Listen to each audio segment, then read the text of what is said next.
So you clicked on this video because you're trying to decide between the Sony A6400 and the Sony ZV-E10.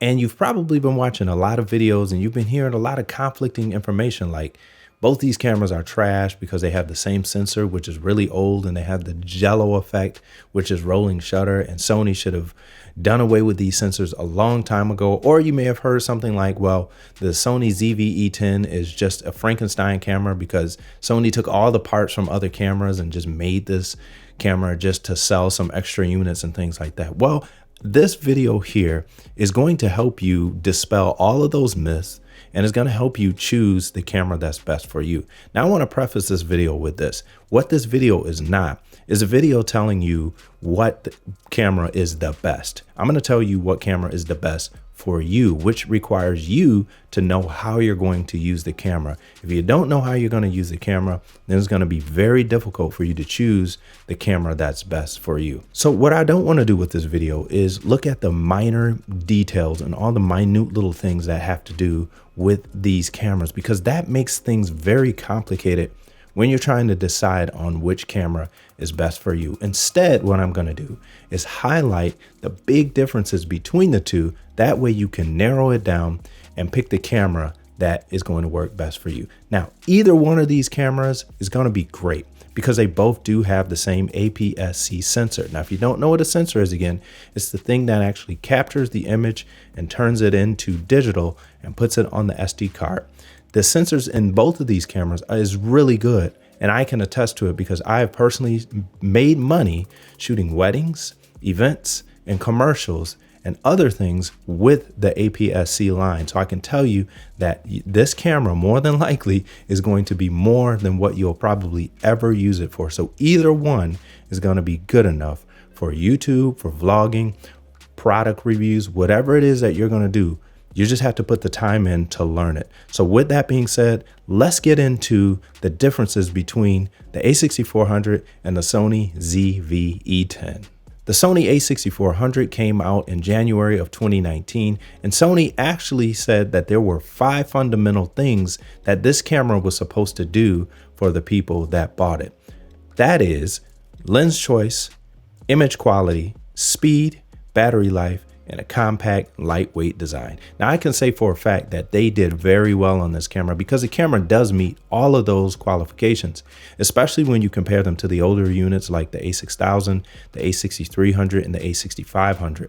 Those were some of the first ones to come out with that APS-C sensor, and then you had the old NEX cameras as well. Well, a lot has changed since then, and these sensors have been utilized in different ways. They've gotten the battery power to last longer, even with the small MPFW batteries. The new line of sensors that have come out, and I don't know what they're doing with the software, but it's definitely an improvement from the older one.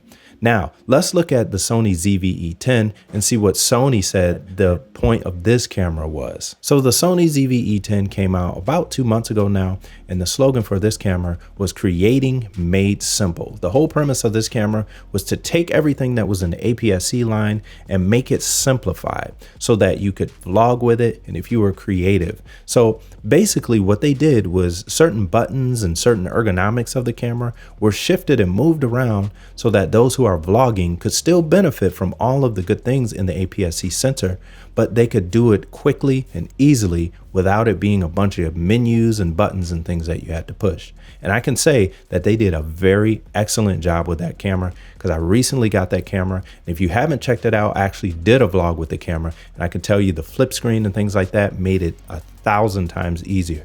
That's not to say that the A6400 can't vlog, but the ZV-E10 makes it much easier. So they did do good on making things a lot more simple with the ZV-E10. So how do you choose which camera is best for you? Some of the things are the same, some are not, but let's look at the bodies of the cameras, and then we're going to see what makes them different and how that's going to impact how you use them and which one you should get. So starting with the A6400, we look at the top here. You notice there is a dial at the top. And this dial can select the different modes of the camera, from portrait mode to automatic mode to manual mode, video mode, and this goes on and on. Now, the significance of this button is very significant. I think that makes sense, right? Well, if it doesn't, I'm sorry. But this button here, or this dial, is so significant because of this right here. If you're shooting an event, especially let's say you're at a wedding and it's the reception and you're doing photos and video, and let's say you need to switch between the two. Well, with the dial, you know how many clicks it takes to go from photos to video. You don't have to stop and look at the camera. You can just keep moving. You keep your eye on the eyepiece and you flip over to the photo mode and you keep going. You just banging out shots one after another. The other thing with this camera is on the back, you have access to some physical buttons on here that allow you to set up things like back button focus and to turn your autofocus on and off with just the flick of a switch. Now, these things make a huge difference when you're doing a corporate event or something that requires speed and precision, but still maintaining professionalism. What the last thing you want to do is to have to stop what you're doing, take your eyes off of what's going on and look down at your camera. That's when you miss moments. That's when somebody's dancing or doing something, and it only happens in a split second. If you want to catch those type things, you need buttons that you can feel, that actually have a tactile feedback and you know where things are. And the ZV-E10 doesn't have those. All the buttons on the ZV-E10 are actual push buttons. They're just buttons and you toggle through things with it. Now, there is a dial on the front that can change your exposure controls and things like that. But when you're trying to do photos and you're trying to go through different scenes and things like that, and you're trying to do focus, these physical buttons make a huge difference. So I'm going to give this round to the A6400 if you're doing photos. Now, there are much more things that have to do with photos, but for the sake of time, like I said, I'm not going to get into the details. Now let's flip over to the Sony ZV-E10. The ZV-E10 is almost the opposite of the A6400 in that you don't have as many physical buttons. In fact, you have fewer buttons. Now, you might say, well, it's going to be harder to control with fewer buttons, but that is not the case. When you're vlogging, you actually want fewer buttons. You want it to be quick and you want things to be at the touch of a button because you're holding the camera in front of you and you're trying to tell a story. The last thing you want to do is to be messing with buttons and dials and trying to get a setting. You want things to just work. You want the focus to be snappy, your white balance to kick in. You want your ISO to nail it every time. And the only way you can do that is by simplifying things and making it so all you have to do is hit one button for everything to happen.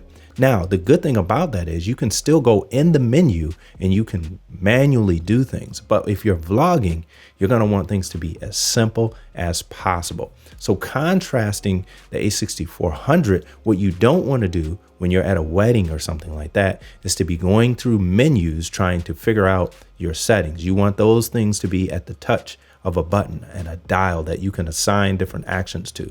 That makes shooting a lot more easier. One way to look at these cameras and compare the two is the A6400 is aimed at shooting other people. The Sony ZV-E10 is aimed at shooting yourself. So if you look at those cameras that way, then that'll help you make a decision. So what are you going to be doing more of? Are you going to be doing more gigs or work for others where they're going to be behind the camera and you're going to be shooting?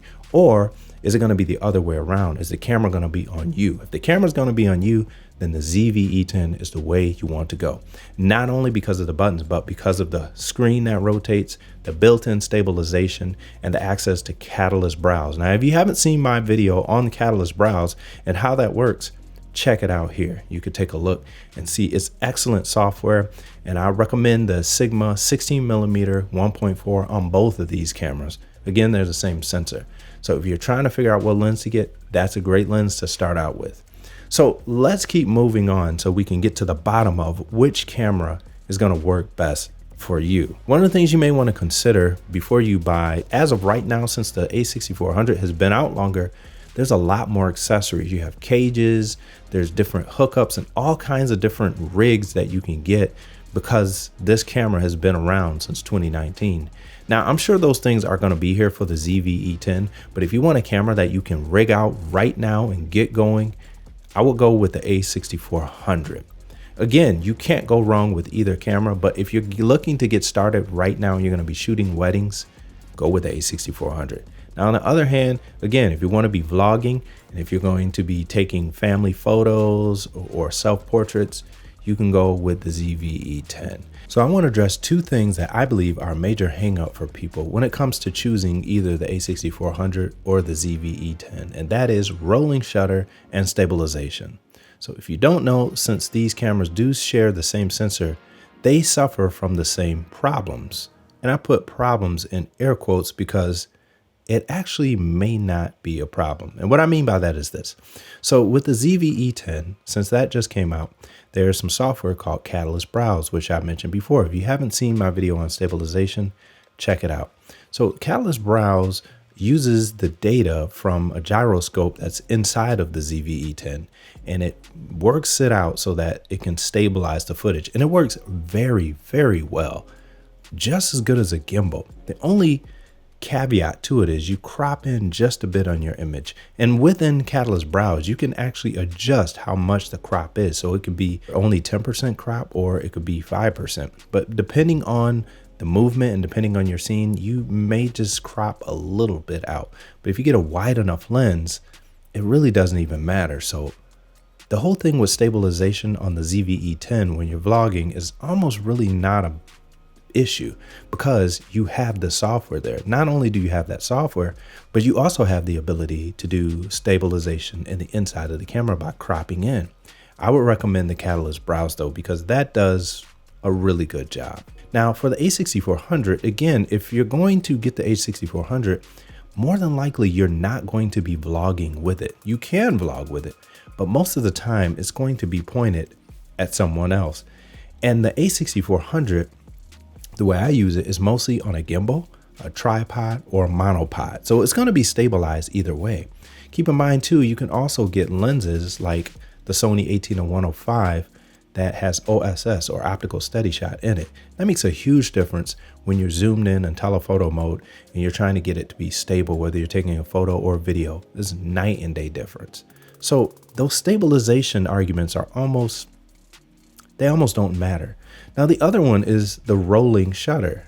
Some people have said that the cameras are worthless because of the rolling shutter, but I would say that's not the case. Starting with the ZV-E10, the same software, Catalyst Browse, that allows you to get stable shots also fixes rolling shutter. Now, also inside of Adobe Premiere Pro, which I use for editing, there's also another plugin to get rid of rolling shutter, and it's not a problem. Now, some could say, well, I don't want to have to put that on every clip, but my question is this: why are you getting rolling shutter on every single clip? Unless you're moving the camera back and forth like this, rolling shutter is not going to be a problem. So to wrap it up, to make this as simple as possible, if you're going to be vlogging and you're going to be doing things like just this, YouTube, where the camera's going to be on you all the time, get the ZV-E10. If you're going to have the camera pointed at someone else, whether you're doing photography or videography, get the A6400. Thank you guys for listening. I hope all of this information was helpful. If you still have more questions or suggestions, put them down in the comment below. I thank you guys who have been subscribing. You guys are great. I've always had good subscribers. Everybody, for the most part, is very positive, and I love that here on this channel because I want to just be a help to people and I want to be as positive as possible. There's going to be some more information on these two cameras that go together, so stick around. I'm out. Peace. Wake up.